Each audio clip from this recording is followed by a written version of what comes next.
அந்த நாள் வீடு முழுக்க இனிப்பும் சிரிப்பும் அன்பும் நிரம்பியது. ஒரு அழகான கிராமத்தில் சின்னம்மா என்ற ஒரு சமையல் ராணி இருந்தாள். அவளுக்கு ஒரு நாள் திடீரென்று ஒரு ஆசை வந்தது. இன்று ஒரு மாய கேக் செய்யணும். அவள் சமையலறைக்கு சென்று பொருட்களை எல்லாம் மேசையில் அடுக்கினாள். 1 கப் மைதா, 1 கப் சர்க்கரை, 1/2 கப் வெண்ணெய், 2 முட்டை, 1/2 கப் பால், சிறிது பேக்கிங் பவுடர் மற்றும் வனிலா எசன்ஸ். இப்போ மந்திரம் ஆரம்பம் என்றாள் சின்னம்மா. முதலில் வெண்ணெயையும் சர்க்கரையையும் சேர்த்து மெதுவாக கலக்கினாள். அது மென்மையான கிரீமாக மாறியது. பிறகு முட்டைகளை ஒன்றாக சேர்த்தாள். அவசரம் வேண்டாம், அன்போடு கலக்கணும் என்று சிரித்தாள்.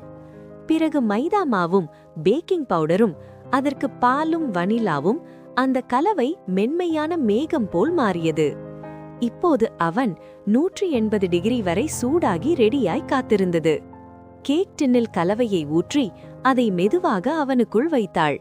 இப்போ கொஞ்சம் பொறுமை. சில நிமிடங்களில் வீடு முழுக்க இனிய வாசனை. Cake ready. அவள் மேலே கிரீம் தடவி நிறமுள்ள ஸ்பிரிங்கிள்ஸ் தூவி அலங்கரித்தாள்.